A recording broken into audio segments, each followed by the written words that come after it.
everyone, welcome back to I Slay Spina Bifida. Here on this channel, we slay in all obstacles that comes our way. Yes, we do. Hi guys, I miss y'all so much. Today I am going to be talking about, as you can see on the title, my testimony. First of all, I would like for you to give this video a thumbs up. Thank you very much. And for those who are new to my channel, welcome to the family. Thank you for supporting me. And yes, let's get straight to the video. So I'm going to be talking about my testimony. A lot of people want to hear my testimony, for those who didn't hear about it. And I wanted to make sure that everybody knows about my testimony, because it could be a blessing to others who may not believe in God, or their faith might be a little shaky. And I'm just here to tell you that have faith in God, because he's going to be the one that brings you out of everything that you go through in life. So it was about 44 years ago, August 7th, 1978. My mom gave birth to me.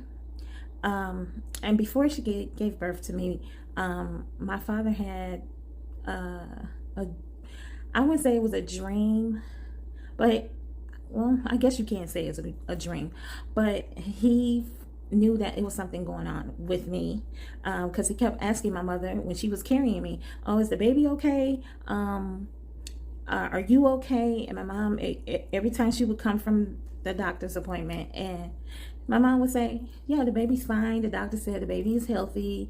Everything's okay. Well, come August 7th, 1978, when I was born, well, you know, my mom was in the hospital, I guess. And, well, the reason why I'm saying I guess is because I did not know what was going on. I was just being brought into the world. So my mother was having complications. Come to find out, I was breached, and they had to do emergency C-section with me, because I was trying to come butt first. So when that happened, my mom had to have a C-section, and then I was born. When I was born, I had a hole in my back, and I had fluid around my brain and spine. And for those who don't know what spina bifida is, it is a birth defect where babies are born with their spinal cord either exposed, or either it's outside the cavity of the spine, and it damages your nerve tissues, where some people with spina bifida who were born with spina bifida, they can be paralyzed from the waist down, from the neck down. Some people with spina bifida, you wouldn't even know they have spina bifida, but it affects people in different ways. In my case, I have some paralysis in my legs and feet. I also can't feel my bladder. So when my mom gave birth to me, the doctors basically told my parents that I only had 3 days to live, and they wanted to give me surgery because I had hydrocephalus. That means water on the brain, if you don't know. And they wanted to place a shunt in my head that leads from the brain to the stomach. So by my parents believing in God and knowing that God can heal, my dad wanted me to come to church. He wanted to take me to church. So he basically asked the doctor, can I take my baby to church? And so the doctor was like, oh, well, yeah, you could take her to church, but she has to come back for this surgery. And I know a lot of people living with spina bifida has hydrocephalus, and they also have a shunt. And sometimes it doesn't affect people, some it does, you know. So I guess it depends on the person, I guess, and how they handle things.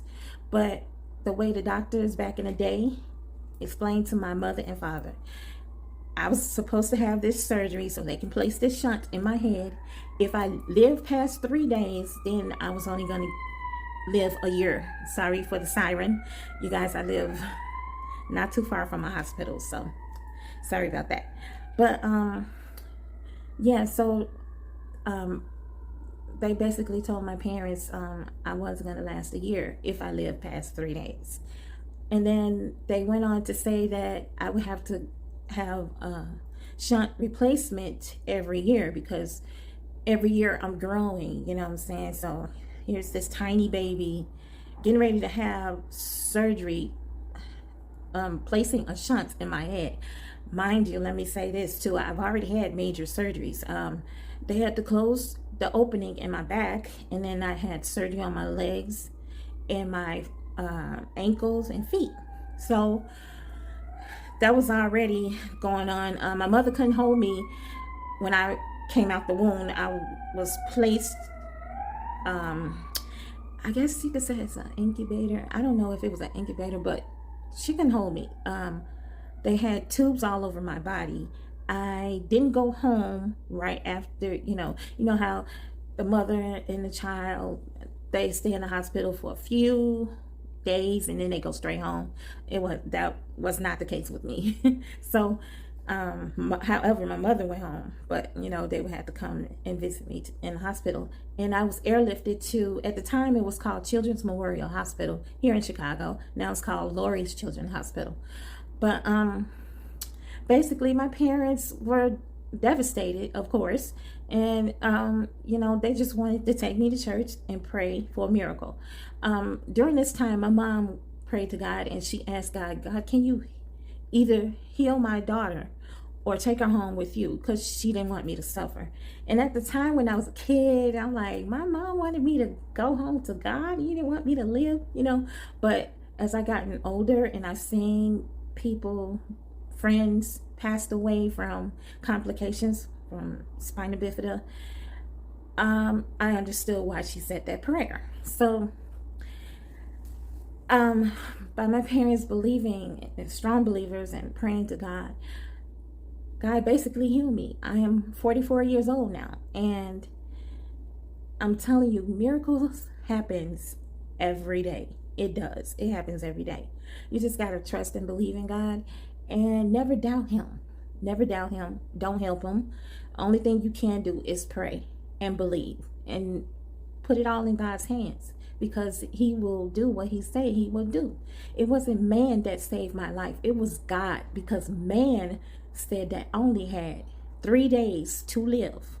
They even also went on to say, if she lives, she's not going to be able to function with children. Well, I went to school, elementary, graduated, 8th grade, went on to high school, graduated high school, received a diploma.